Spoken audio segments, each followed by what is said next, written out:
Why do prawns never share? Because they're shellfish. The story begins as we see a boy named Pei who rushes to get to work. We learn he's just an average guy who got a normal job after graduating from college, but he finds his boss to be toxic.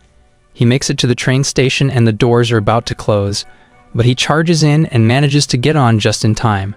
We see that it's 1 minute to 9, but Pei dashes through and he manages to sign in at the last moment.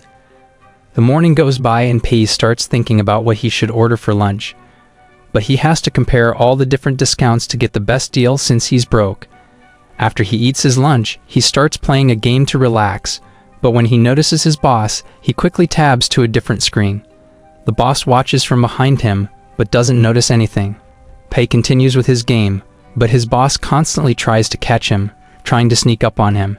At 6 p.m., Pei is the first to log off, preparing to get home as soon as possible, but he's stopped by his boss. His boss asks for a copy of his presentation, but Pei notes that the deadline is a week away. His boss insists on getting it today, but Pei refuses, telling his boss off.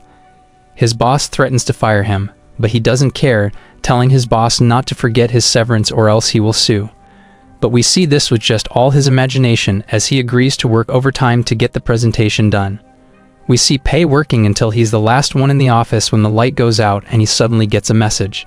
He sees that his friend sent him a quiz to seed his fortune, but he accidentally drops his phone into his bin. As he goes to pick it up, he sees the screen that promises to reveal his fortune, and there's suddenly a voice that says the fortune conversion system will be activated. His phone bursts with light and countless talismans suddenly appear circling around him. He gets sucked up in the air and thrown into his bin, causing him to disappear. He gets woken up by his friend Yang Ma, who tells him to get up for the dean's class because attendance will be taken. He's confused as he looks around, and his roommates tell him to get up as they leave. Pei realizes he's in his old college dorm, and he's gone back to when he was a freshman. He wonders what's going on, and he thinks about going to his class, but he remembers that the dean never actually took attendance in his class. While there was another teacher who always acted friendly, saying attendance didn't matter, but at the end of the semester, failed everyone that didn't attend. He thinks about how to get back to the future, but realizes that this is his chance to change his life, so he doesn't end up working a dead-end job. He's suddenly about to fall, but his fortune conversion system activates. The system comes to life and introduces itself as Richie. It explains that the system will give him a startup fund to help him get rich. He's given $50,000 to begin with, and he instantly thinks about the things he can buy. Richie goes on to explain that the system will give him money at regular intervals, which he can use to run a company, and based on his profit to loss conversion rate, he can earn money for himself. Pei gets excited about getting rich, and Richie generates his profit to loss conversion rate, but it doesn't go as expected because his loss ratio is higher than his profit rate, so losing money is actually more profitable. He gets excited thinking it will be easier to lose money than earn it, so he celebrates how lucky he is.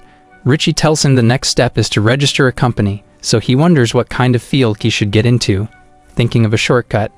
But Richie mentions a bunch of rules and restrictions, so he realizes he needs to have a legitimate company. He asks for some time to think, and he looks for some ideas. As he checks his phone, he realizes that the games industry would be perfect to lose his money since it's hard to actually become successful. He tells Richie his decision, but accidentally names his company something ridiculous, but doesn't care since he doesn't plan to be successful. Richie goes on to warn him that he can't tell anyone about the system or else he will face a punishment. Richie wishes him the best of luck and a 14-day timer appears. Pei panics as he wonders how he can develop a game in only 14 days, and Yang returns to the dorm.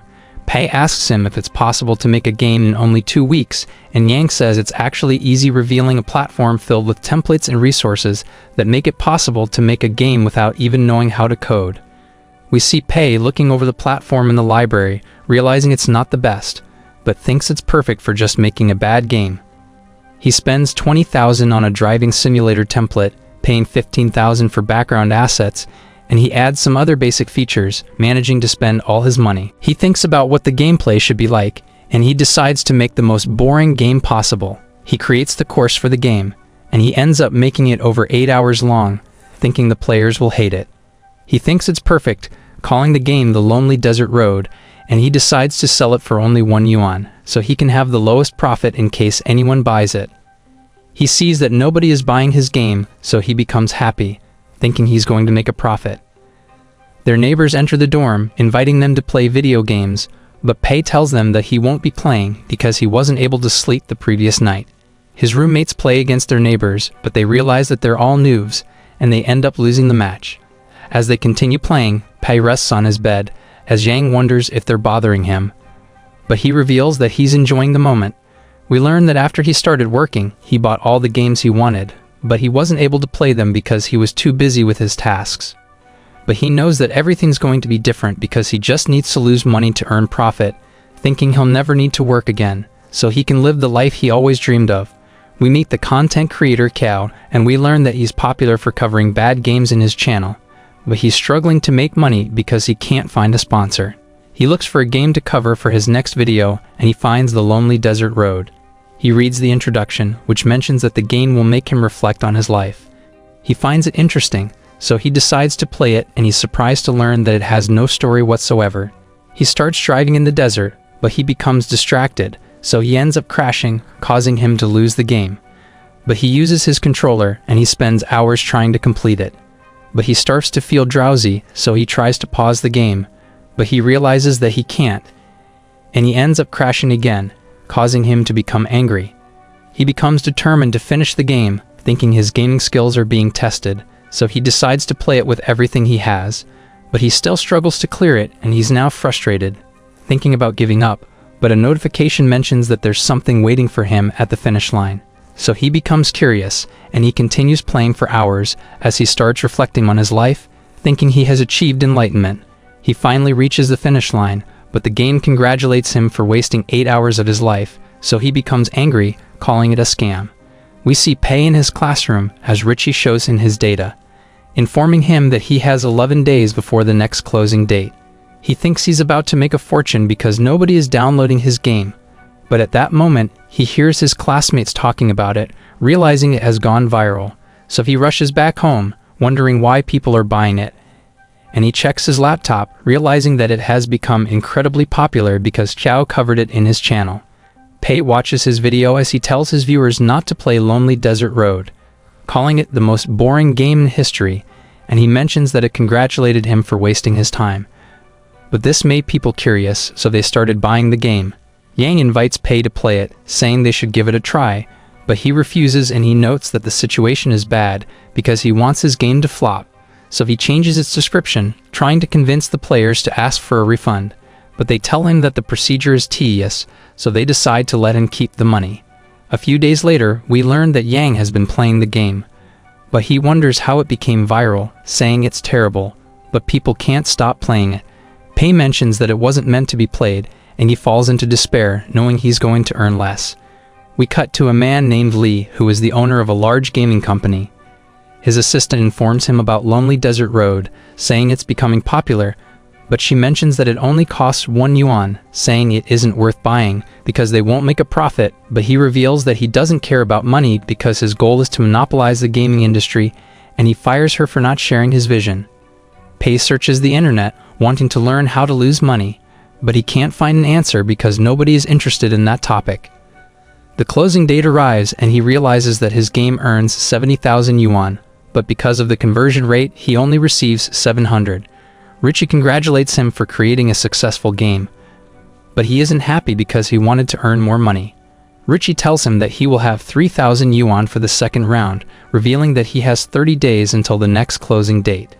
But he wonders how he's supposed to spend the money, because it can only be used to start a business. Pei returns home, and Yang invites him to play, realizing he's in a bad mood. He agrees to this, so Yang informs their roommates that he's going to join them, thinking they can finally get revenge on their neighbors. Pei carries the team. They still end up losing because Yang is a terrible player, so everyone blames him for the result. He tells Pei that he should have done a better job, so he becomes upset, calling Yang a burden, but he suddenly comes up with an idea. That evening, Pei thinks about Yang, thinking he's the key to losing all of his money. Pei approaches him as he sleeps, but he sees Pei, so he panics, alerting everyone in the building. The next day, Pei continues to follow Yang, so he becomes upset, asking Pei what he wants. He mentions that he wants Yang, so everyone gets the wrong idea, and he tries to run away, but Pei stops him, saying he needs help developing a game. But Yang is against this, thinking they won't succeed, and he's about to walk away. But Pei reveals that he has already made 3,000 yuan, because he's the creator of Lonely Desert Road. Yang is surprised to hear this, calling him a genius, and Yang agrees to work with him, saying he will find books about the topic.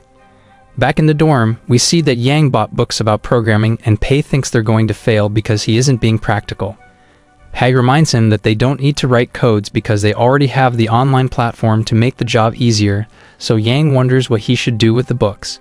He tries reading them anyways, but he immediately falls asleep and Pei is happy to see this, thinking his plan is going to work. The next day, Pei thinks about the game they should make, knowing his company is popular because of a driving game, so he needs to think of something different, because people will download the game if it's similar to Lonely Desert Road. He considers spending all of his funds to create a bigger game and intentionally fail to launch it, but Richie warns him that he will receive a penalty, so he ultimately decides against it. He realizes that mobile players aren't familiar with his company, so he plans to create a mobile game. He knows that card games are popular, but most of them fail because they try to copy the #1 game called the Three Kingdoms instead of coming up with a new idea. So he decides to make the worst card game in the world, telling Yang that they're going to hire artists to help them with the design. Yang tells him that there's a cheaper way to do it, but he's determined to lose all of his money, so he tells Yang that he's going to invest everything he has to create the best card game possible. They eat at a restaurant as Pei tells Yang to rewrite the stories of the characters, but he becomes worried, thinking it's going to ruin the game. But Pei tells him that they must not be afraid to innovate, saying he should let his imagination run wild. He thinks about turning the characters into strange creatures, and Pei calls him a genius. He decides to hire Yang, telling him that he will receive 3,000 yuan per month, and he's overjoyed to hear this. Meanwhile, Li's new assistant tells him that Three Kingdoms is losing players, because it's difficult to obtain rare cards. But he explains that the game won't be addictive if they change this, saying card games are on the decline, so they should just let it be. Li's assistant confirms this, and he mentions that Pei's company is planning to copy Three Kingdoms, saying there's no creativity whatsoever. But Li reveals that he was the one who picked the theme for their game, thinking his assistant is questioning his creativity, so he decides to fire him. We return to Pei as he laughs at Yang's ideas, thinking their game is going to be ridiculous. He checks his laptop, wanting to hire a rookie artist to create ugly designs, and he finds someone interesting, thinking he's going to help them fail. The next day, Yang suggests turning the characters into girls, but Pei rejects the idea, thinking it could make their game successful. So he explains that he doesn't want the characters to lose their uniqueness, and Yang believes him as he notes that Yang is an idiot.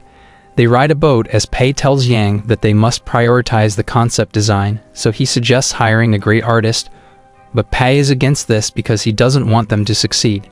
He believes that Pei doesn't want the artist to steal the spotlight, thinking Pei wants him to shine, so he mentions that they should prioritize gameplay over design. He offers to do the drawing, but Pei is against this because he wants to waste money on a rookie artist. They have a heated argument, but the boat becomes unstable, causing it to capsize as they realize that their guide is drowning. So they decide to save him, but he tells them to leave, blaming them for what happened. Pei tells Yang about the artist he found, and we see that he draws Chibi character. Pei convinces Yang that hiring him would be a good idea, saying it will create a unique style that will make their game stand out. Yang asks for his contact details, so Pei reveals that his name is Guanjin, and they decide to have a meeting with him.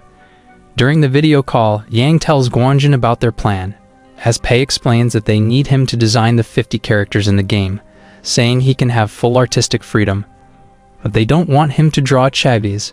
He wonders why they want to hire him, because he specializes in drawing chibis, so Pei tells him that they see potential in him. He agrees to do it, but he mentions that his price is 2,000 yuan for each character. Yang becomes upset, thinking it's too expensive, but Pei tells him that the price is too low, saying they're willing to pay him 3,500 yuan for his unique art style. He's surprised to hear this, thinking it's more than enough, but Richie warns Pei that unreasonably increasing the price is against the rules, so he tells Guanjin that it will include the amendment fees, and Guanjin agrees to this, as Richie withdraws the warning, thinking the price is reasonable.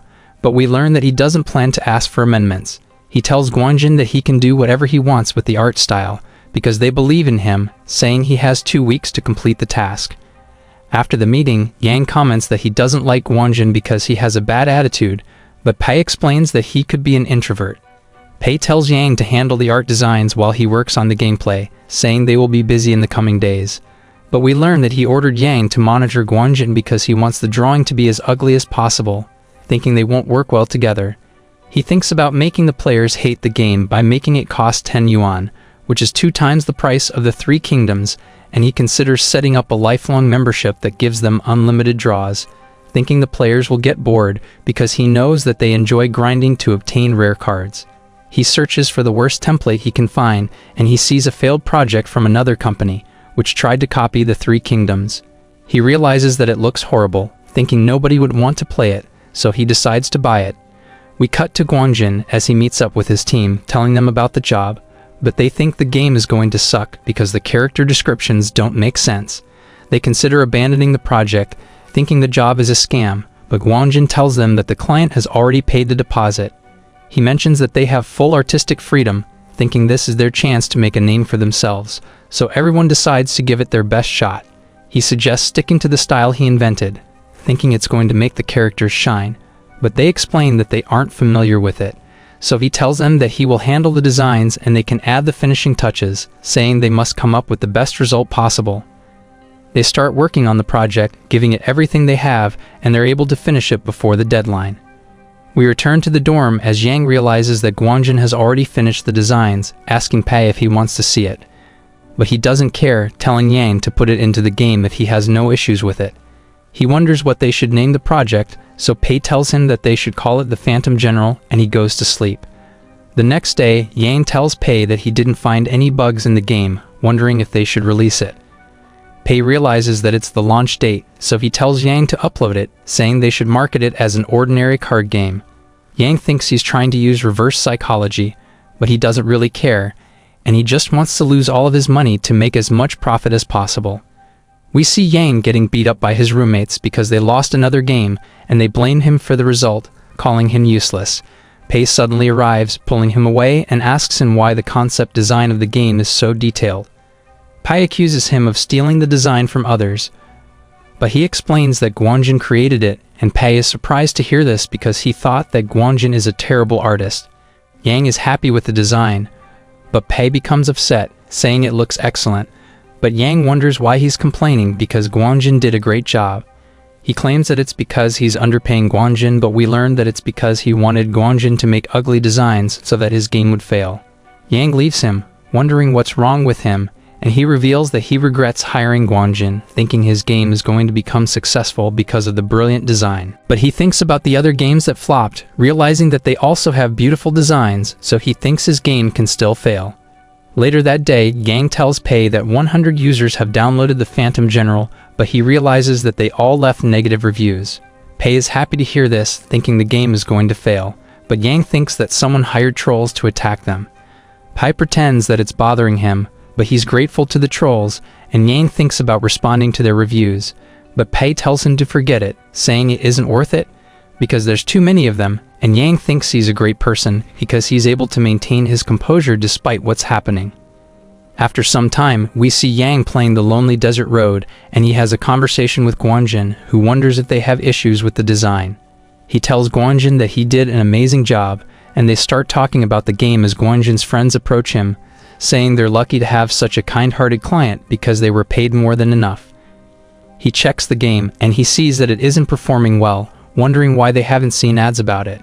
He realizes that it was made by the same company, which created Lonely Desert Road, and his friends are surprised to hear this because everyone knows about the game. They wonder why the Phantom General didn't go through a testing period, thinking the company doesn't know what it's doing, and Guanjin decides to play the game. He notes that the gameplay is basic, and he's astonished by his own design, thinking it's making the game stand out.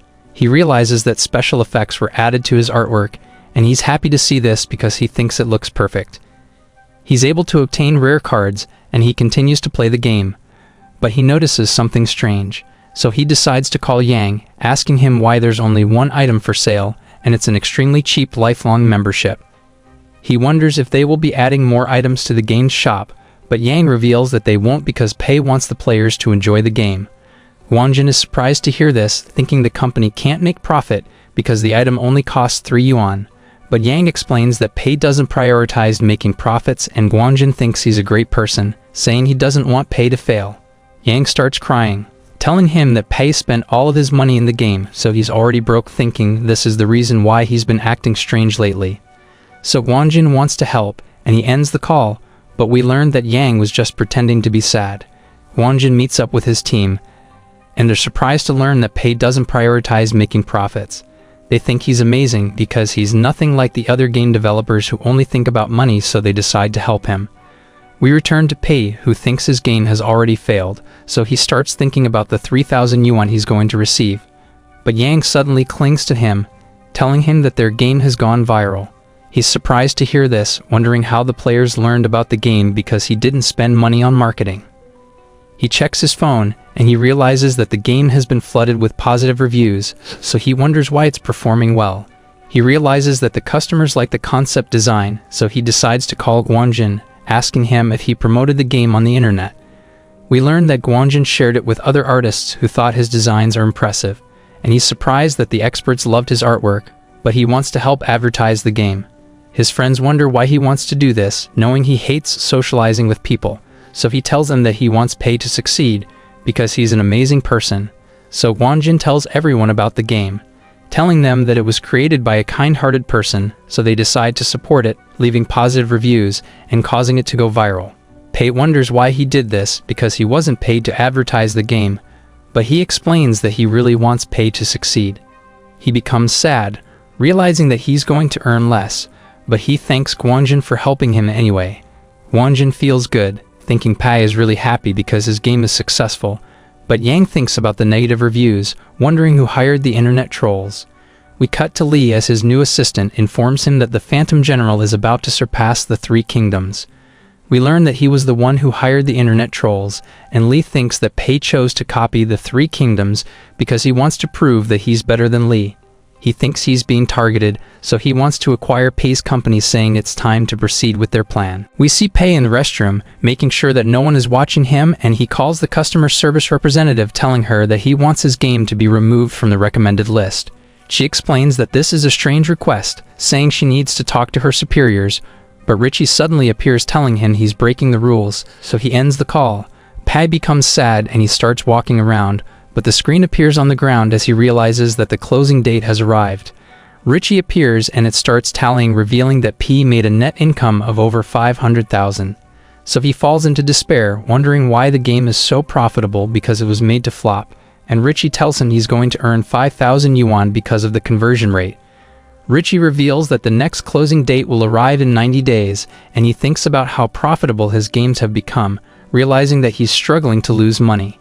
He hates Richie for increasing the starting fund, but Richie tells him that he already has enough for the next round, so they won't be increasing it. At that moment, he receives an additional 1,000 yuan as Richie reminds him that his games are still earning money. We return to Li as he tells his assistant that Pei's company has grabbed his attention, so he's willing to spend money to acquire it. Pei is watching a soccer game when he suddenly receives a call from Yang, who tells him that Li wants to buy their company. So he becomes overjoyed, thinking about accepting it. But he receives a warning because he isn't allowed to sell his company, so he's forced to reject the offer. But Yang tells him that Li is offering millions of yuan to buy their company, and he becomes devastated, but he still tells Yang to refuse it. Li offers to invest in their company, but Pei explains that he doesn't need it because he has more than enough money at his disposal, asking Yang if he can invest in Li's company instead.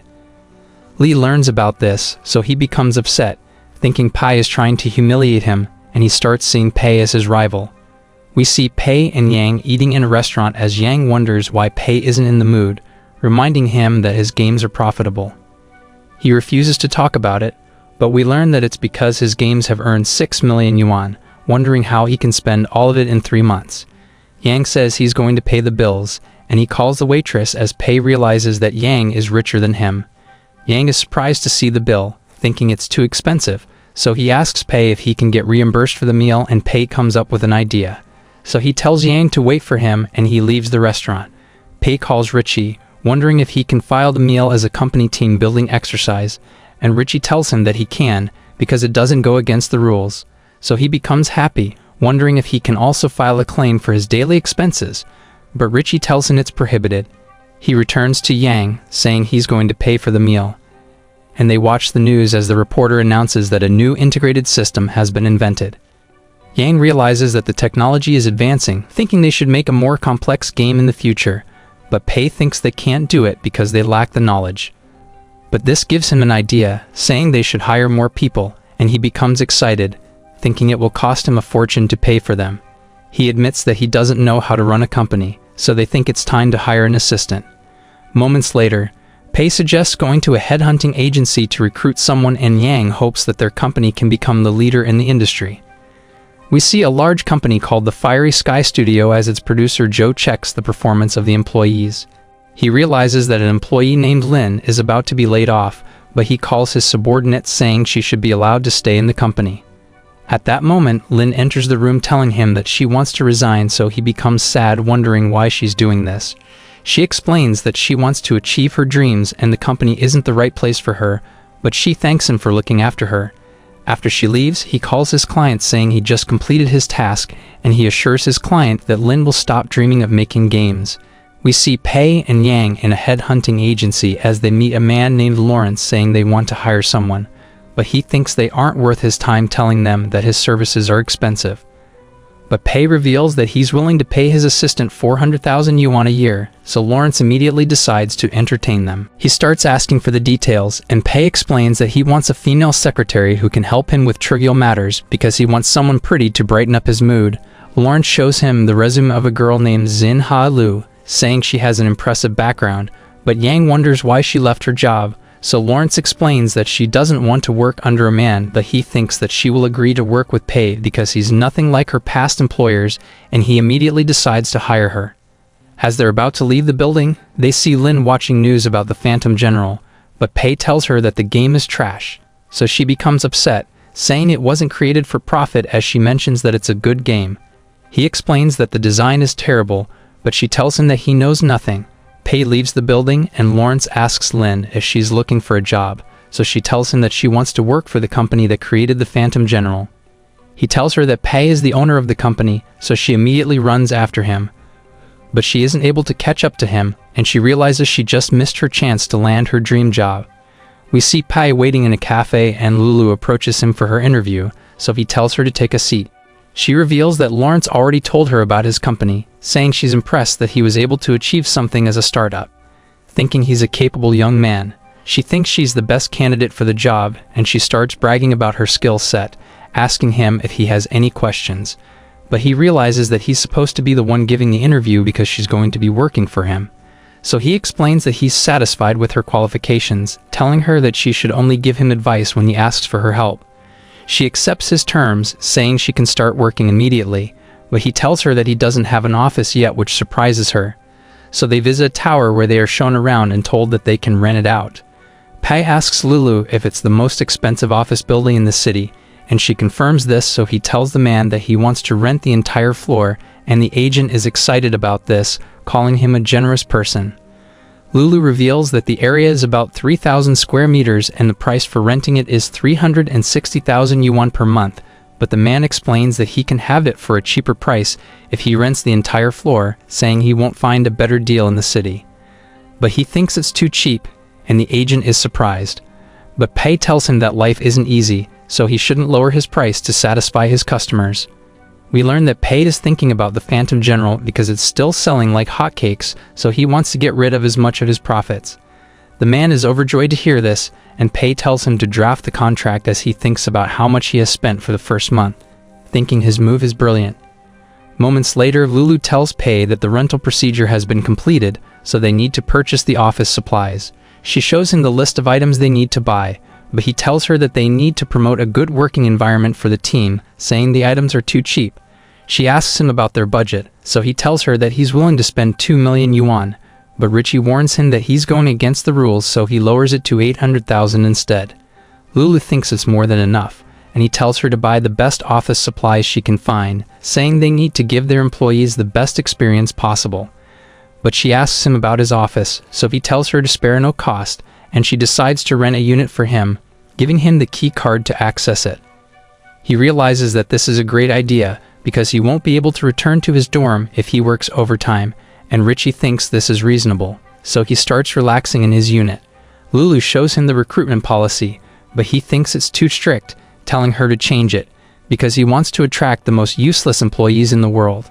But she warns him that they could end up hiring people who can't make games, and he realizes that his plan is flawed, because he will be going against the rules if the employees can't produce a game. So he tells her that he's going to hire the game developers himself, but she advises him to change the way he looks, and he asks her if he can file a claim for his clothes, so she explains that he can, saying a proper suit is necessary for business meetings. So he decides to buy the most expensive suits he can find, and he realizes that he's doing great thinking he's going to lose all of his money at this rate. He decides to hire another person without talent, and he thinks about hiring the laziest person in his school. He goes to a computer shop where we see a boy named Bao who is a gaming addict, and we learn that he was expelled from his school because of his poor academic performance. Pei thinks it's reasonable to recruit a veteran gamer, so he approaches Bao, saying he wants to hire him as a game designer, and Bao looks at him, thinking he's a scammer, so Bao tells him to go away. But he gives Bao money, saying he can have it as a salary advance, and this makes him interested. Pei tells him that they have excellent computers in the company, saying he can play there during his free time. But Bao reveals that he doesn't know how to develop games, so Pei explains that he has faith in Bao's gaming experience, asking him if he wants to develop the greatest game in the world. Bao accepts his offer, so he tells Bao to report in 2 days, and he becomes overjoyed because he always wanted to be a game developer. The next day, Pei meets a man named Huang, who is practicing for the interview, so Pei approaches him, asking him if he's going to apply for the company. Pei pretends that he's also an applicant, asking Huang why he's late for the interview, so he reveals that he's currently employed, and he thought about applying during his lunch break because he isn't happy with his job. The elevator opens, and he meets his superior named Liu, who thinks he isn't going to make it because Pei's company has strict requirements. He enters the elevator with Pei, and they start talking about Liu, so Bao reveals that he's the lead game designer, thinking his background is impressive, so Bao thinks he isn't going to get the job. But as they reach the office, the employees greet Pei, causing Bao to become surprised, and he starts interviewing Bao, revealing that he is the CEO of the company. He tells Bao that he is the person they are looking for, asking him about his expected salary. So he explains that he isn't getting paid much, saying 2,000 yuan per month should be enough. But Pei reminds him that the cost of living is expensive, explaining that 2,000 yuan isn't enough to cover his expenses. So Pei offers to pay him double that amount, and he's overjoyed to hear this, saying he will sacrifice everything for the company. Later that day, Lulu approaches him, telling him that a girl wants to see him, and we see that it's Lin, as she asks him if his goal is to make money. But he denies this, so she thinks he's perfect, thinking he's doing this for passion, and he asks Lulu about her. So she reveals that she was a terrible employee at her last company, but this makes him decide to hire her. Back in the dorm, Pei's roommates wonder where he is because they haven't seen him for days. They ask Yang if he's going to return, and Yang tells them he's working, so he must have rented a place outside. We see Huang working in Pei's company, but he wonders why they aren't doing anything productive, because they're getting paid to play video games. Everyone starts questioning Pei's goals, so Lin explains that he wants them to keep playing so that they can identify the problems in video games. Huang realizes that Bao has reached the max level in the games they're playing, and he thinks this is what Pei wants them to do. But Lin thinks he wants them to feel guilty so that they will work harder when the next task arrives. Everyone wonders where Pei is because he never shows up in the office, and we see him sitting on his couch, realizing that it will be difficult to control his employees. He's worried that his next game isn't going to flop, but he sees an action movie and he comes up with an idea. The bell rings, and everyone's ordered to go home, but they wonder why they aren't doing anything for the company. At that moment, Pei appears, saying he's been absent because he's been thinking about the company's future. He informs everyone that they're going to be working on a first-person shooter, saying their goal is to become a leader in the gaming industry. Everyone starts doubting themselves, but he explains that he rejected the experts and picked them as the members in his team because he believes in their creativity. He tells them that they're the future of the gaming industry, saying Huang is a hidden gem because he performs his work diligently, and Bao is the master of games because his gaming skills are unrivaled. Pei thinks their team is invincible, saying they're going to make a great game, and he explains that he's going to give general directions in the early stages, saying he will leave everything to Bao and Huang. They head to the meeting room, where Pei gives Bao and Huang instructions, saying the game needs to have beginner-friendly controls, and the story needs to be incredibly long. He adds that the weapons must look cool so that the players will want to buy them, and he ends the meeting thinking his demands are going to ruin the game. But Huang thinks the players will complain if the controls are too simple, and the story won't be interesting if they don't keep it short. He adds that their company's reputation will be affected because they started a trend of zero in-game purchases, but they're going against it by listing guns for sale. Pei knows he has a point, but he tells Huang to believe in himself, saying he can overcome the problems. Pei appoints Huang as the lead designer and Bao as the game moderator, saying they need to come up with a draft in 1 week. After the meeting, Pei celebrates, thinking his game is going to fail, and he realizes that it's time to go home. So he leaves the office and he sees Bao playing a game, bidding him farewell. We learn that he's the only employee allowed to work overtime, but Huang thanks Bao for helping him hide, saying he wants to do his best for the company, so he decides to work overtime. They discuss the project as Bao mentions that Pei was able to achieve the best results with minimum resources, thinking they should follow his example. Bao thinks about spending money only on the important features of the game, and they enter Bao's imagination as he explains that he wants the game to start on the ocean, where the players are going to find an abandoned oil platform. Huang asks him about the enemies, and at that moment a mummy suddenly attacks them, so Bao saves him and the mummy falls off the platform. Countless mummies appear as Bao explains that their model design is simple because they're wrapped in bandages. Bao shoots one of them, causing it to burn away, but they realize that they're about to get surrounded, so they start running away as Bao explains that they don't need to simplify the controls because they can just make the mummies easier to destroy. But he runs out of bullets, so they decide to retreat, climbing up a ladder, and they reach a safe spot where they discuss the story mode. Bao thinks they need to add an important side character, and a girl appears, so Huang tries talking to her, but Bao reveals that she can't speak because creating a speaking character is expensive. He explains that she'll be giving quests through her movements, and she leads Huang to a corner where he encounters a mummy, so he runs away, and Bao knocks it down. But mummies swarm the area, so the girl gives Huang a rifle, and he uses it to defend himself. Bao arrives in a helicopter, and he helps them escape, saying the players will be invested in the story if they establish a bond with the characters. They return to reality as Huang mentions that Bao is a genius, but he thinks Pei is smarter than him, thinking he didn't say anything about the game because he wanted them to have fun creating it. Huang shares Bao's opinion and they think he's an amazing person, calling him a visionary. They wonder what he meant by cool weapons, and they think he wants them to add a legendary weapon into the game. They continue working all night, and the next day, Huang tells Bao that their game is going to be amazing, saying he will do his best to make it perfect. But at that moment, Yang arrives, greeting Bao, but he's surprised to see Huang, realizing that he broke the rules. That evening, Huang sneaks into the office and he starts working overtime, but Bao tells him there's no need to rush the project, so he doesn't need to do this every day, but he explains that Pei didn't give them enough time to test the game, so he needs to go beyond his schedule. He tells Bao that his proposal is almost done, and he shows it to Bao, asking for his opinion, but he starts speaking in gibberish and Huang has no idea what he's saying. He gives Huang his suggestions, but we see Yang watching them, and he thinks about reporting them to Pei. The next day, we see Pei and Yang in their classroom, and Pei receives a message from Huang who tells him that the game's design's framework is complete, but he can't believe his employees are working so fast, wondering why they aren't slacking off because he's giving them every reason to be lazy. Yang tells him that Huang has been working overtime in secret, and Pei thinks this is a problem. So he thinks about confronting Huang, but Yang tells him that Huang was just playing games during his overtime, so Pei changes his mind, realizing that Huang wasn't doing anything productive. He looks through Huang's proposal, telling him he's doing a great job, and then Pei tells Yang to ignore his behavior, saying he isn't doing anything wrong because game developers are required to do research by playing games. We return to the office as Huang tells everyone that the proposal has been approved, so they celebrate and they immediately start working on the project. We see Pei taking a bath as he realizes that he's still earning money with his past games, so he becomes frustrated, wondering how he's supposed to spend all of it. Yang visits him, telling him that all of his employees are going overtime to play games because Huang inspired them with his behavior. Yang thinks Pei shouldn't tolerate this, but he decides to spend money on them, telling Yang that they're sacrificing their health for the company, so they need to be paid for working overtime.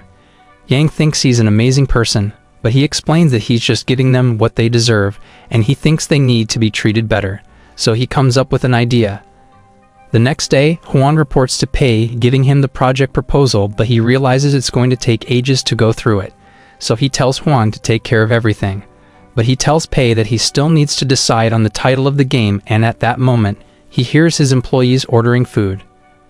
But he tells Huang to stop them. We see that Pei has prepared food for everyone, and Yang explains that Pei is going to provide them with free meals while they're working. Lulu reveals that the company's gym is still under renovation, but they have already hired professional trainers, so everyone feels excited. Huang approaches Lin, telling her he doesn't understand Pei because his kindness is unreal, but she believes he's doing this to boost their efficiency, and Huang thinks they should repay his kindness by working harder. They suddenly receive notifications, and they can't believe they have been paid for working overtime. Lin talks to P, who tells her that the rules have changed, saying everyone is now allowed to work overtime. He tells her that they will be compensated for going beyond their schedule, but she refuses to accept the payment, so he asks her why she's rejecting it. She says she doesn't want it, but he explains that she deserves to be paid for working overtime, telling her not to turn him down, and she becomes flustered, so she ends up accepting it. Everyone asks her if she turned him down, but she says she can't do it. And they start crying, thinking they're lucky to have an incredible boss. Bao thinks Pei didn't give them time to test the game because he believes in their capabilities, so they're determined not to let him down. Pei wonders how he's supposed to spend all of his money, and he shows Bao the materials they'll be buying for the project, asking for his opinion. We learn that they're going to spend 670,000 yuan for the game, and Bao thinks it's reasonable, saying it should be enough to cover everything they need. But Pei tells him they shouldn't cut costs, reminding him about his dream to create the perfect game, and he realizes that they need to spend more. Pei tells him to double the budget, and he suggests buying a server which costs over 500,000 yuan. Pei thinks it's a great idea, and he tells Bao to focus on the game development, saying they can buy the server after the game is released. Meanwhile, Li talks to Zhao, who asks him what they should do about Pei, seeing him as their common enemy. So Li tells Zhu to acquire Pei's employees, thinking his company won't be able to survive without them. Li's assistant tells him that Pei's employees are pathetic, but he's willing to do anything it takes to destroy Pei's company, so he decides to prox with his plan anyway. We see Bao watching a video about first-person shooter games, but Huang interrupts him, saying everyone is waiting for him to approve the documents. They start asking him questions about the project, and he tries to answer all of them, but he ends up getting overwhelmed, thinking he doesn't have what it takes to be a lead developer. But Huang decides to help him, ordering everyone to do their part, but they suddenly get interrupted as they receive phone calls. 1 month later, we see Pei in his classroom, but Yang is absent, so Pei wonders where he is. He suddenly receives a call from Yang, who tells him that the Fiery Sky Studio is poaching their employees, and he can't believe this is happening, so he rushes out of the class. Pei returns to the office, and he realizes that it's empty, thinking everyone abandoned his company, so he falls into despair, wondering how he's supposed to finish the game, but he sees Huang, and he realizes that they never left. Yang asks them what happened, so they reveal that the Fiery Sky Studio tried to hire them, but they decided to stay because they're happy in Pei's company, knowing they're being treated well. Yang tells them that the Fiery Sky Studio is the legend of the industry, but Lin thinks Pei is better, and everyone agrees with her. Huang reveals that they were testing the game in the AV room, and the office is a mess because they got too excited when they finished the project. Pei can't believe they have already completed the game, and they show it to him, revealing that it's called Project Oil Rig, and he can't believe his team was able to produce this, thinking it has great potential. Huang explains that they still need to polish the game, saying they have a month to fix everything, but Pei wants to stop them from working on the project, thinking it's a good idea to have a team-building activity because they'll be wasting time and money. So he tells everyone about his plan, but Lulu interrupts him, and Li's assistant appears. Everyone recognizes him, and Huang warns Pei that he tried to poach them. But he greets Pei, saying he learned about Pei's greatness when he talked to the others. He says he wants to leave Li's company to join him, so Pei becomes confused because he thought Li's assistant was working with the Fiery Sky Studio. But he explains that Li is behind the mess, saying he's doing everything in his power to bring Pei down. He thinks Li might be able to help him fail, but he notices that everyone's upset, so he decides to reject Li's assistant. We see everyone training in the gym, and they start talking about the team-building activity, wondering where they're going. Lin mentions that she wants to visit the Fiery Sky studio because she wants them to meet Pei, thinking he's the real deal. But he overhears this, so he decides to grant her wish, saying they will visit her previous employer and their trip will have a budget of 405,000 yuan. But we learn that he's doing this to demoralize his team. Knowing his company is no match for the Fiery Sky studio, everyone has a meal together as Pei tells them about the plan, saying the company will pay for everything. But he realizes that they won't be staying at a luxury hotel, and he asks Lulu about this, so she explains that Lin told her that the budget is only 150,000. So he realizes that Lin misheard him, but he decides to stick with it, thinking Richie might stop him if he increases the budget. He tells Yang to ask questions in the Fiery Sky studio, saying he wants to know their past mistakes, and Yang agrees to do it. We see Joe in his office as his assistant approaches him, telling him that Pei's company has arrived to visit them. He doesn't want to meet Pei, thinking he's a fool, but his assistant disagrees, reminding Joe that he was able to create successful games, so Joe tells her to let him in. She allows Pei's group to enter, showing them around the company, and they're amazed by the facilities as Pei realizes that it would cost millions of yuan to build it. Pei meets Joe, and they greet each other, but Joe notes that Pei is wearing an expensive suit, realizing that he looks capable. So Joe starts seeing him as a threat, but all he can think about is wasting money, thinking he should invite Joe to eat at an expensive restaurant. Joe offers to show him around because the company is so big that he might get lost, and Joe starts boasting about their facilities, telling Pei that he can learn from them. He offers to give Pei a limited edition doll, and he checks his collection, but Pei's team arrives and they start insulting the studio, thinking Pei's company is better. But they realize Joe is listening to them, and he sees Lin realizing she has decided to join Pei. He calls his employees and they have a meeting together as Yang asks Joe if he's giving his workers overtime pay because they're going beyond their schedule. But he denies this, and they are happy to hear this as Yang realizes that he isn't treating them well. His assistant introduces them to Pei's team, and she starts bragging about the games produced by their studio, saying Lin was a bad employee so she never deserved to be in their company. But Pei explains that she's now working as his director, and he orders her to tell everyone about their company. So she explains that Pei isn't like the other game developers, saying Lonely Desert Road went viral because it was able to do something other games weren't able to accomplish. She explains that it was able to change people's lives while they were playing, but Joe notes that she isn't making sense, and Pei totally agrees with him. She adds that the Phantom General is successful because of Pei's foresight, saying he challenged the industry's taboo by making the purchasable items extremely cheap. Joe admits that she has a point, and she calls Pei a genius before returning to her seat. Joe delivers his speech, saying all their games are classics, so there's no need to talk about them, and he shows everyone the new game they're developing called Bullet Mark. His assistant stops him, saying they shouldn't tell Pei's team about it, but he insists, thinking they're nothing compared to their studio. He tells everyone about the game, and Pei wants his team to listen so that they will get demoralized. We learn that Bullet Mark is a first-person shooter, and Joe reveals that they're going to make the weapons look as realistic as possible. He knows that the players want to grind to improve their skills, so he has decided to make the game free to play, but mentions that the drop rate is so low that the players will want to buy the items in the shop. Juan realizes that Bullet Mark is a brilliant project, thinking Project Oil Rig is nothing compared to it, so he falls into despair, and Joe knows that he has just demonstrated his company's superiority, so he starts looking down on Pei's team. But Juan wonders why Pei looks so confident, thinking he must have a plan. But we learn that he's actually rooting for Bullet Mark, hoping it's going to crush his game. Pei's team returns to the office where Lulu reveals that Pei is allowing them to go on vacation leave. Juan explains that he learned something during their team-building activity, saying Bullet Mark is going to be launching on the same date as their game. He knows that Project Oil Rig's quality is nothing compared to Bullet Mark, and they don't want Joe to succeed, knowing he isn't treating his employees well. Wong implores everyone not to go on vacation because he wants to improve the quality of their game, and they believe Pei arranged the team-building activity so that they will be aware of their competition. They love their company, and they want Pei to succeed, so they decide to do their best to surpass Bullet Mark.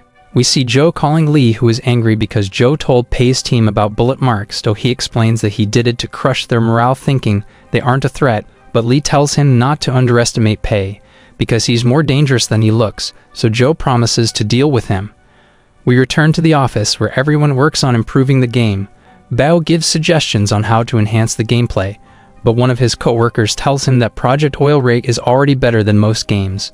So Lin explains that they shouldn't follow the trend, because Pei is a trailblazer in the gaming industry. Lulu receives a call from Pei, who explains that he'll be busy for the entire week, and she promises to take care of everything while he's gone. Lin thinks he's busy promoting the game, and Huan reveals that they're done with the project, so they need to test it again. Bao decides to do it, and he has a pleasant experience, thinking the game is perfect. Meanwhile, Pei has just finished his exams, and Richie gives him a report, which mentions that the next closing date is 25 days away, and he still has 361,000 in his account. He knows he's doing well, and he thinks about wasting all the money so that he can make a fortune. So he calls Lulu, telling her to arrange another team-building activity, and he promises that everyone's going to have fun, saying they will spend 361,000 yuan for the event. We see the team in a private cinema, and they watch a movie together, but it suddenly cuts to a recording, and Pei realizes that the team has a surprise for him. They tell him that Project Oil Rig has been completed, and they're all looking forward to launching it right away. But Pei panics because he thinks it's going to do well if it's launched before Bullet Mark. So he tells everyone they shouldn't release the game yet, but Richie warns him that he isn't allowed to delay the launch for no reason. So he explains that they should celebrate before launching the game, and they decide to have a party as Pei asks Lulu about the vacation days he gave them. But Yang tells him that they decided to work instead, so they were able to finish the project ahead of schedule. We see that Bao is already drunk, and he sings a ridiculous song as everyone enjoys the party, hoping the game becomes a hit. Lin notes that everyone in the company is being valued, and she thinks Pei is an excellent leader, but she wonders why he looks worried, thinking he must be pondering about their future. But we learn that he's just thinking about how to lose all of his money, and Bao tells everyone that he was just a loser before Pei helped him discover his talent. So he thanks Pei for changing his life, and everyone starts crying, but they all end up getting drunk. The next day, they return to the office, but they realize that they haven't published the game yet, so they have no choice but to launch it immediately. Lin checks the download numbers, and she realizes that Project Oil Rig isn't performing well, because Bullet Mark launched on the same date, but they think it's going to improve after they market the game. But they realize that Pei didn't spend money on marketing, so they start to wonder if he even knows what he's doing. But Bao tells them not to doubt Pei, reminding them that his previous games did well, because he's a marketing genius. Lin believes he's trying to train their endurance by testing them if they can perform under pressure, and Huang thinks they need to do something. So they approach Lulu, telling her they need a budget to work on the patches for the game. Bao explains that they need players to test the game so that they can gather data to optimize the experience. But they don't have a large player base, so he suggests paying testers to give their feedback. But Lulu reveals that Pei didn't allocate a budget for this, so they decide to pay the testers themselves. Lin mentions that she knows a professional gamer known as King, and Bao recognizes him, saying he's a legend in the esports industry. She reveals that she sent him the link to their game, hoping he can help them promote it after he plays it. We see King as he's about to download Project Oil Rig, thinking it must be a terrible game, and he can't believe the legendary weapon costs 888 yuan, saying it's too expensive. But he decides to try the game anyway. He enters the game, wondering what he's supposed to do because he wasn't given an introduction. He looks around, thinking the graphics are bad, and he sees a girl who tells him she needs his help to escape. But a mummy suddenly attacks her, so he takes a weapon and uses it to shoot the mummy. He realizes that he needs to protect her to complete the stage, and he sees more monsters approaching, but she gives him an assault rifle, so he uses it to shoot them down as he notes that the controls are smooth. Thinking beginners won't struggle to learn the game, he follows the girl, who tells him she's too hungry to move, so he gives her a candy, and she starts entering the passcode to open a door. But a swarm of monies appear, and he tries to take them down, but he runs out of ammo, so he decides to retreat with the girl, but a mummy catches up to them, and it easily overpowers him. It starts eating him, but the girl takes it out, using her power to heal him. The mummy gets back up, but he's able to take it down, and we see King at P's company as Lin reveals that he begged her to bring him to their office. He reveals that he finished the story mode by climbing the tower to reach the helicopter, and he thinks the game is amazing, saying he loves everything about it. He thinks Bullet Mark is overrated because it lacks originality, thinking it's nothing compared to Project Oil Rig. They thank him for appreciating the game, and Lin offers to give him the legendary weapon called the Kirin, but he tells her he already bought it. He mentions that it looks cool, but he thinks the name sounds boring, saying they should call it the Mega Holy Gun, but they think it sounds ridiculous. He asks them why there's only one item for sale in a shop, so they tell him it was Pei's idea because he wanted to sell a legendary weapon in the game. But they thought about the lower class weapons, and Pei didn't mention anything about them, so the team decided to make the other weapons free. Lin offers to pay him for testing the game, but he refuses, saying he wants their game to succeed, so he's going to cover it in his live stream. We see Pei in his classroom as Yang tells him that Project Oil Rig isn't doing well, so he should return to their office after the exam. He thinks everyone is depressed because the game failed, thinking he needs to cheer them up when he returns, but he's actually happy knowing he's going to make a fortune. But Yang tells him that the game is gaining traction, saying it could go viral, so he becomes worried, thinking his game is going to become successful again. Pei returns to the office and he notes that everyone appears to be on the edge, thinking Yang must have lied to him, but they suddenly surround him, telling him that the game has gone viral and they congratulate him as they start celebrating their success. He returns to his office and he wonders why the game didn't fail, thinking his employees must have advertised it in secret.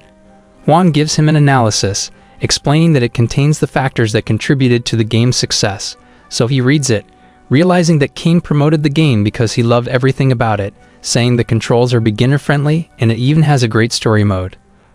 But Pei thinks this doesn't make sense because he came up with those concepts, thinking the players are going to hate it, so he realizes that he's the reason why his game didn't fail. Pei's team thinks he's brilliant because he decided the game's direction from the beginning and his ideas made the game stand out. Pei walks past them and he appears to be depressed, but they think he's cool because he can stay calm and collected despite everything that's happening. We see Pei on terrace and we learn that he went through the comments of the players, realizing that they all loved his game. He reveals that he made 400,000 from the Kirin alone, and he knows that his game is still gaining traction, so he could end up making millions before the next closing date. He starts to feel depressed knowing he can't spend all of it, but Lim tell him to calm down, saying he can talk to her if he isn't feeling well, but he knows she will never understand what he's going through. She thinks he feels bad that their game crushed Bullet Mark, and he can't handle Project Oil Rig's success, so she tells him to take a break, saying his team will always be there to support him. Hearing this, he realizes that he can get other people to spend the money for him, thinking Richie is playing a game with him, and he knows his pride is on the line, so he's determined to come out on top. Pei realizes that Project Oil Rig is making more money than his other games, so he thinks about spending everything before the next closing date arrives. He notes that he has over 1 million yuan in his account, and he tries to think of a solution. Richie suddenly appears, and Pei mentions that he wants to update his games, so he needs to spend money for it. But Richie tells him that they have a rule which mentions that he needs to add microtransactions if he updates a game. So he changes his mind, and he considers giving half of the game's profit as a bonus to his employees, but Richie explains that it's against the rules because he's being too generous. So he thinks about implementing a claiming quota for them instead, and Richie allows it, asking him about the amount. But he mentions that he wants to give each of them 20,000 per month, and Richie denies his request because the amount is too high. That evening, everyone leaves the office, but Lulu realizes that Pei is still inside, and he tells her that he still isn't finished with his tasks. She offers to help him, saying she doesn't mind working overtime, so he asks her if she knows how to make excuses, because he wants to carry out his personal demands under the company's name. She thinks he's about to do something illegal, but he explains that he just wants to use the company's profit to give the employees benefits, so she decides to help him, and he explains that he wanted to share the company's profit with his employees.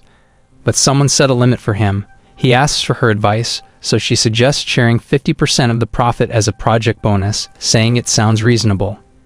He asks her if he can implement a special claiming system, so she tells him there's a solution, saying it's reasonable to give 3,500 yuan per month for each employee. But he explains that he wants to give them more, so she suggests giving each of them a 1,000 yuan shopping card, and he realizes she's brilliant, thinking she's the best member of his team. The next day, Lulu gives him a budget report and he goes through it, thinking he's finally able to outsmart the system. Richie examines it, saying it doesn't go against the rules, but he mentions that being thrifty is a virtue. Pei goes out with his team and he tells them that they can each claim up to 3,500 yuan. Saying he'll even give them gift cards so they can buy anything they want. They start shopping as Pei notes that he has 2 hours left before the closing time, so they need to spend money fast. He points them to the flagship store of the Shanwa company, and they decide to check it out, realizing that it's filled with interesting gadgets. Hwang considers buying a laptop, but he mentions that the company's computer is better, so he thinks he doesn't need it.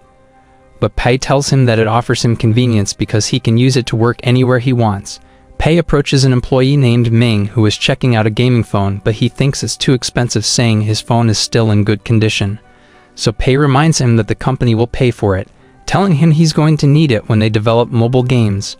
Bao looks at gaming equipment, and he mentions that he has already spent all of his money, so Pei tells him he's doing great. Pei approaches Lin, asking her what she wants to buy, but Yang runs past him, and Pei asks him why he's only taking phone cases. So he explains that he wants to keep changing his phone's appearance, thinking it will make him look cool, but Pei reprimands him, telling him to spend more money. He takes all the phone cases in the store and he gives it to Yang, telling him to buy all of it. As Lin observes them, thinking Pei is a great person because he's giving his employees special benefits.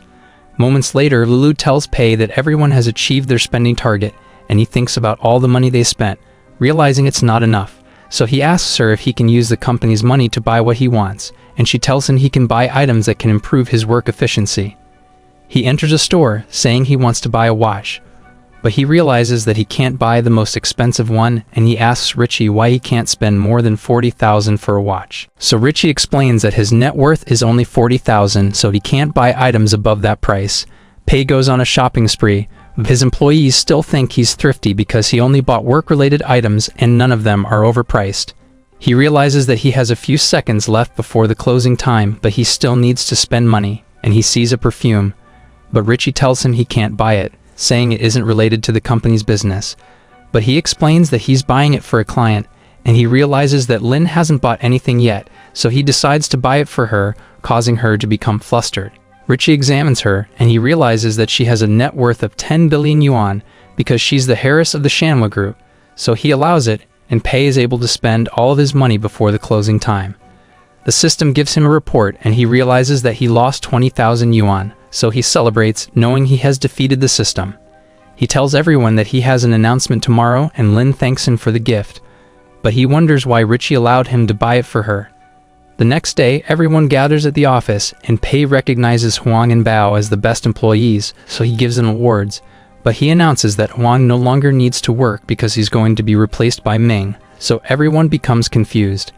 We learn that he wants to eliminate his most talented employees because he wants his games to fail, but he tells Hwang that he's going to receive 1 million yuan so that he can start his own business, and he's overjoyed to hear this. Pei approaches Bao, knowing he wants to do nothing but play, so Pei gives him unlimited paid holidays, but he explains that he wants to stay in the office, so Pei advises him to expand his horizon, and he reluctantly accepts the offer. Pei concludes the awarding ceremony, and he tells everyone that they're going to be working on another project.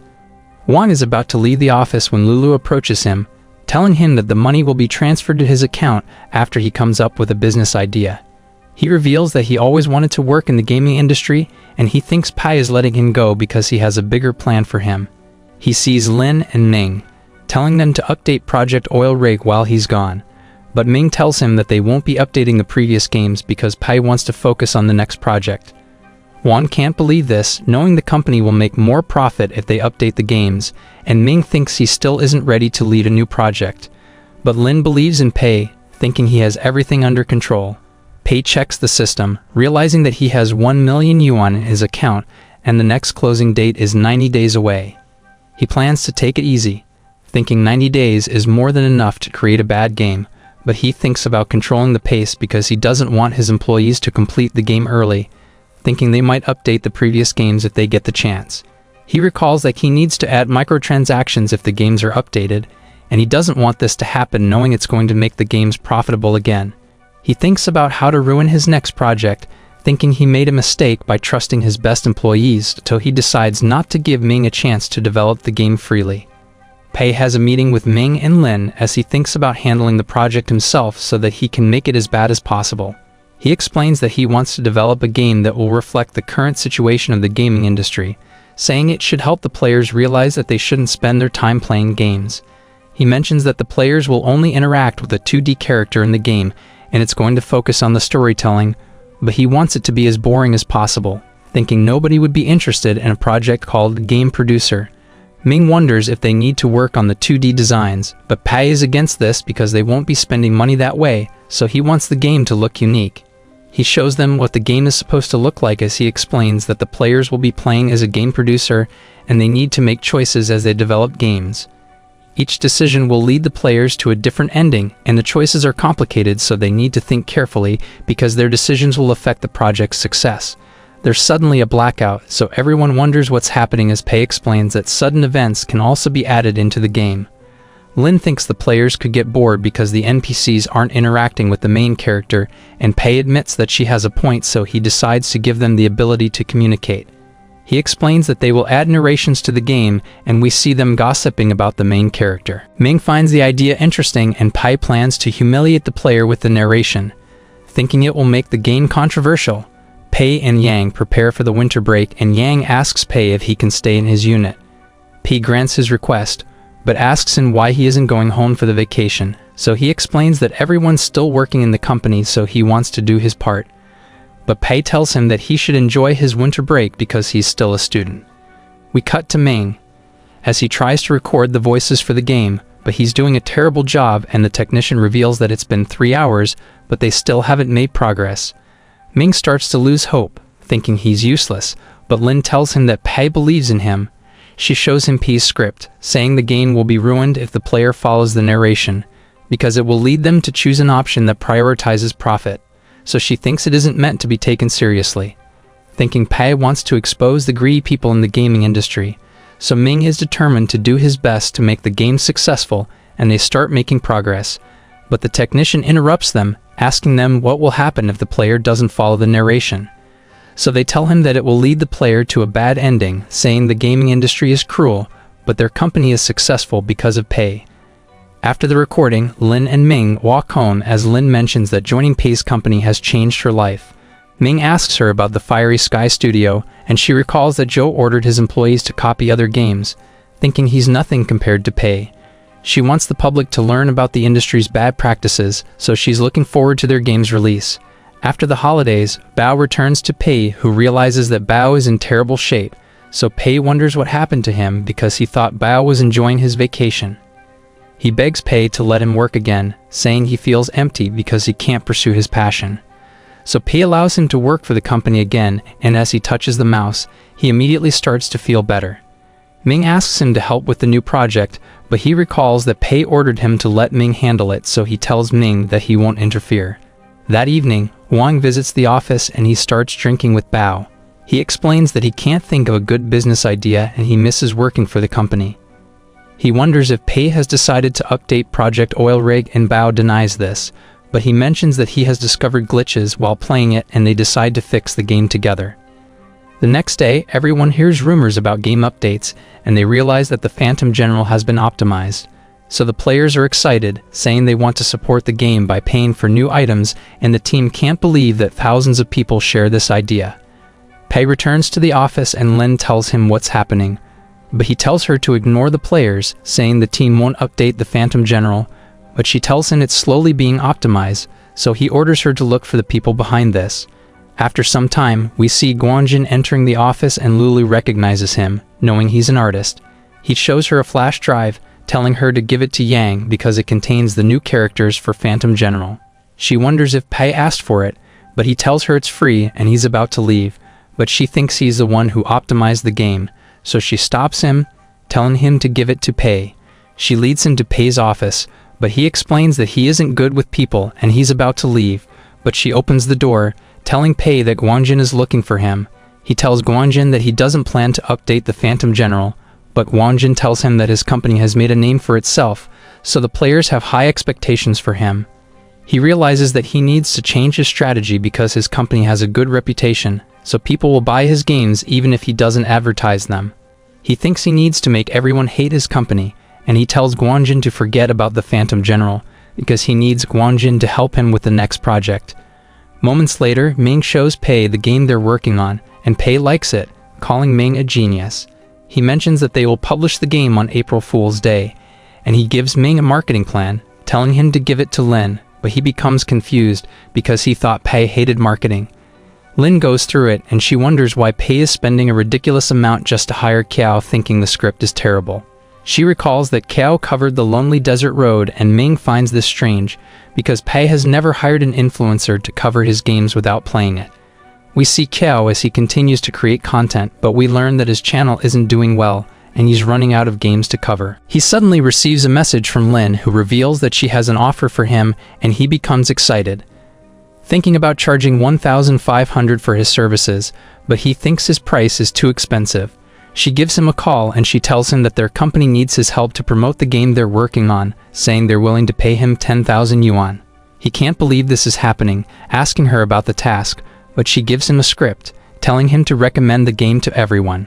He doesn't seem to like the job because he's famous for roasting games, and he's about to decline, but she raises the price to 20,000, so he asks her if he can play the game first. But she tells him that they will only give him 10 seconds of footage from the game, and that's all he's going to be working with. He knows that his reputation will be ruined if he accepts the job, so he tells her to find someone else, but she explains that they're willing to pay him 50,000, and this absolutely blows his mind, so he decides to accept the job anyway. He checks the footage from the game, thinking it's trash, so he immediately regrets his decision, but he receives 50,000 yuan from Pei's company. He recognizes it as the company behind Lonely Desert Road, thinking Pei hired him to get revenge because he roasted the game in the past. He knows he's going to lose his integrity after he finishes the job, but he knows he needs money, so he decides to swallow his pride. Lin returns to the office, and she sees Huang and Bao working overtime, realizing they're optimizing the previous games, but Bao asks her not to tell Pei, and she promises not to say anything. She reveals that the new game will be published tomorrow, thinking it's going to perform well, but she's afraid that the players might find it boring. So Bao explains that it's natural for game developers to feel this way because they already know how the story is going to end. He thinks the players will enjoy the game, but he isn't sure if it's going to make profit because it's ahead of its time, so the game could end up flopping, but he admires Pei for taking such a huge risk. Gao releases an ad for the game producer and he praises it, saying it's an amazing game. He tells everyone to buy it, and the video ends with Pei calling the players idiots. The team doesn't like it, but Pei thinks it's brilliant, and Lulu reveals that the people aren't happy with the ad. They know that the company paid Kiao to create it, thinking they ruined his reputation, so they're planning to boycott the game. But Pei notes that everything is going according to his plan. Yang mentions that only few players downloaded the game producer because everyone hates their company, and Ming blames himself, thinking he has failed Pei. Juan appears with an editor named Hu Yu, and he explains that she will interview everyone, thinking this is their chance to save the company's reputation. But during her show, we see that she exaggerated the news, making it look like Pei is a terrible boss, and Lin sees this, so she becomes upset. We learn that Hu Yu's company is working with Li, and her boss ordered her to turn Pei into a public enemy. But later that day, Lin confronts Hu Yu, telling her to stop reporting fake news, and they start to argue. But Hu Yu's boss appears, and he reprimands her, telling her to stop making things up because he doesn't want to offend the Shanhua group. So Lin calms down, telling him to deal with it, and she walks away as he explains that Li is nothing compared to her because she's the heiress of the Shanhua group. We see Hu Yu interviewing Pei, and she asks him why he accepted the interview, so he tells her it's all because of Lin, since she was begging him to do it. But Hu Yu thinks they're in a relationship, thinking they make a great couple, and she begins the recording, but Pei tells her that he only has time for one more question. She asks him why he makes games, so he tells her the truth, saying he's trying to ruin his games to lose money. But he knows that nobody will believe him. We see Kiao thinking about the public's reaction, knowing everyone hates him because they think he's a coward, so he realizes he messed up because he ruined his reputation. He wants to see how bad the game producer is, so he decides to buy it, realizing it costs 28 yuan, and he starts the game, planning to tell everyone how bad it is. The narrator tells him about his goal to reach the top, but he must first start with a computer, and he thinks the story is great because he can relate with the main character. Gao chooses to develop an MMORPG, but an NPC tells him he's going to fail, and he recalls the moment he decided to start a channel, but everyone doubted him. He becomes addicted to the game, but he ends up getting the bad ending because he followed the instruction, and the NPCs call him an idiot, saying he shouldn't be too greedy. He decides to try again, and he tries to do things differently, but an NPC mocks him, telling him he has lost all of his money, so he still ends up failing. He realizes that he has a lot in common with the main character because people also doubted him as a content creator. But he never gave up and his videos eventually gained traction. It looks like Kiao has finally achieved the good ending. But an NPC tells him that hard work won't guarantee his success, and he ends up failing for no reason.